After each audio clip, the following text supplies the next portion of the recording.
What's up, Sparkman family? It's your boy Sparkman, and today we're introducing like a new type of video that I'll be doing, where I'll be showing how I got a certain card. So sometimes, I get questions. How do you get a card for a good price, or how do I go about getting the stuff that I do? And you know, a lot of times I'll only buy things if I can get it for a pretty good deal. I don't really just buy things to buy things. So a lot of times when you guys see me post my mail day video, you'll see me, buy starter decks and the tins, but I do it off deals. I don't just like buy things to for the with their market price because man, I can't afford that. It's just impossible. So, and to buy all the things I do, you just gotta be smart about your purchases and how you go about it. You gotta be patient and you gotta be strategic. Um, so I'll show you a little bit of my method of what I do.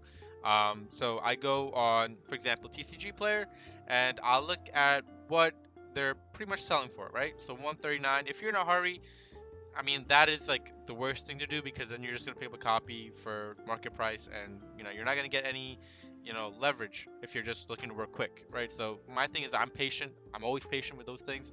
I'm never really in a hurry to buy collective stuff because I mean they'll always be available in some sort of sense. Yes, the longer you wait, the more it goes up, but there's other people as well that are trying to sell things for pretty fast as well. So you gotta always look out for that. So 140 here for the Winged Dragon of Raw Ghost Rare. I was looking to pick it up near mint first edition, and you know what? I was like, okay, if I could get one for like, I don't know, like 115, 110, I'll be pretty happy. That would be like a good deal for me. So I was looking at this and I thought, okay, 140, and there's some listings here. There's, of course, 124, but you like to buy from more like, verified sellers as well. So you'll click here, and that's where you pretty much who you want to buy from. Not nothing against those that are not verified, but it's more like you trust those people that are verified. Um, and yeah, so I said okay.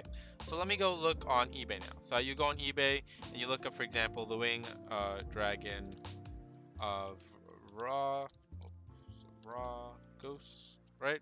Ghost Rare. And you'll get a bunch of different things here. So you got one for 161, you got a graded version, you got one here for 74, but that's got to be careful, got to watch, right? That's this fair mode. That's from Ghost from Past 2. That's not the Winged Dragon Roll we're looking for. There's some bids on here for some pretty cool stuff here as well. 175. So you see, the price that it's going for here, it's a little bit more expensive on eBay. And of course, you can always, hit up the person and, be like, okay, you click on it and then you contact the seller and be like, hey, could you do this price and whatever like that. You can see it's not the best condition actually. When you look at some of these cards, you always gotta like really inspect it and always ask for more pictures.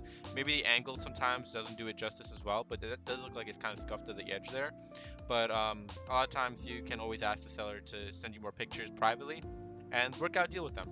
So that's basically what I do. And then I can also go on Macari and search up Macari listings. And honestly, that is how I got the Winged Dragon for All Ghost Rare card. So I'll show you guys right here. I actually picked it up, and I'll tell you how much I got it for in just a second. But this is the card right here. I picked it up. I actually was really surprised I was able to pick it up and for the price I got it for. So I was patient, like I said. I was waiting for about 3 or 4 months. And oh, I almost forgot to tell you. Also go on Instagram. I ask around Instagram. I'll post my story. I'm looking for a certain card. I'll have some people hit me up. I'll also see some people have it available. I'll hit them up. And if they're saying 120 or like 140, 130, that's really where they want to sell it. I'll be like, I don't really want to buy it for that. I really want to buy it for less if I can. I keep trying to bargain, and there's nothing wrong with it, right? That's just you being, doing the best you can to try bargaining with the other person on Instagram or wherever you're bargaining with. And there's no disrespect to that person. It's more of you just trying to get a little bit more leverage in the deal to try to get a better, deal for your buck. So and there's nothing wrong with that. People are okay with you doing that. Just don't do it in a way it's like a card's like $140 and you're asking for like $30. Like, don't do that. That's just rude. At that point, that's just rude. You got to do it in a very respectful manner, right? So if a card's 140 and you're asking for it for like 110, that's not that bad, right? It's like a $30 difference. Like, can you work with me in that? Like, that's not bad. I've asked around some people and they were not willing to really work past or below 120, and I said, okay, I'll wait a little longer, and I was a little bit in a rush. I will say that I'm not gonna lie, I wasn't. Okay, I was meeting oh my goodness, I'm forgetting the name now, but I was meeting the voice actor of Marek, and I wanted to get signed, and I was like, ugh, like I would like to get it. I didn't get it in time. Obviously, you see it not signed, but I was like, all right, no worries. I'll just get it at a later date, and if I see him again, I'll get it signed. So I went on Macari. I saw someone had it listed up, um, and there was like 14 people that liked it within the first like 30 minutes because it was up for $99. And I was like, oh my god. But then you have to remember, on Macari, just like eBay, you have to pay tax and the shipping, right? So this guy was charging $4 shipping plus the tax. So I said to myself, okay, how am I going to work around this? So I said, um, I could just buy it right now, and that still will come up to what I wanted to be at anyways, right? So I said, man, I could probably work out a better deal even. So I said, okay, let me do this.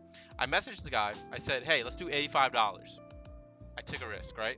I mean, there's 13 people that liked it within the first like 30 minutes. That means when an item's like that much, it's probably gonna get sold within the next like 10, 15 minutes. I'm not even joking. Because it's a good deal. It's a steal for what it is. And it was near mint. It was packed to sleeve. I looked at all the pictures. It looked really clean. I looked as when I got it, it definitely matched what I paid for. So it's super clean. Um, and yeah, I got it for $90, guys. $90. But with tax and everything, it's like $100. So it still came back to the $99. But I really got it for $90 if you think about it. With the tax and everything, like I said, so you really put it at 100, but it's a really good deal. You get $40 off from what near mint price goes for on TCG Player, and I think I bargained pretty well, personally. And it's about being patient. It's not being rushed for things like, that'll get you paying for market price or close to it. You always want to be patient, see what deals come up, if there's anything that within the next couple months comes up, and if it doesn't, then hey, okay, you tried your best and take whatever deal you can get. It might not be the deal you were looking for, but it is only going to get more expensive, so might as well take the opportunity to just buy it while you can. And I buy more things for collective purposes, like the star deck, the tins, like this card. It's a lot of collective purposes. I like to buy things that are nostalgic to me. I like nostalgic cards and products. It calls to me. Um, and I've been playing Yu-Gi-Oh since it started, so I just kind of like, that's just my personality. I just like the old time stuff from Yu-Gi-Oh. But yeah, if you guys have any more questions or how to bargain and stuff, we'll be making a bunch of more videos like this and stuff like that. But yeah, just be patient, be knowledgeable how you're buying, and yeah, that's pretty much how I got the Winged Dragon of Raw Ghost Rare. Just went on many platforms, asked around, I messaged people, and I got a good deal. Uh, so pretty simple. But it actually sometimes it's not so simple to others as well, because you have to be able to message the right way, be respectful, and do it without again, you don't want to like be a person where you're over or underselling the person on their card, because then you just won't get a response back, and that is not what you want. You want a response back so that way you could actually negotiate. Always try to negotiate. I think that's like the best thing to do in Yu-Gi-Oh, because sometimes buying for market price, it actually bite you in the butt, because sometimes it'll actually drop in price, and you don't want that to happen. You want to be the person that bought it for a little less, so that way if it does drop a little bit, at least you have it for what it actually is worth at the time. But yeah, boys and girls, ladies and gentlemen, that is the video. Hope you enjoyed. Please subscribe and comment. And from yours truly, Sparkman, we'll catch you in the next one. Peace out, YouTube.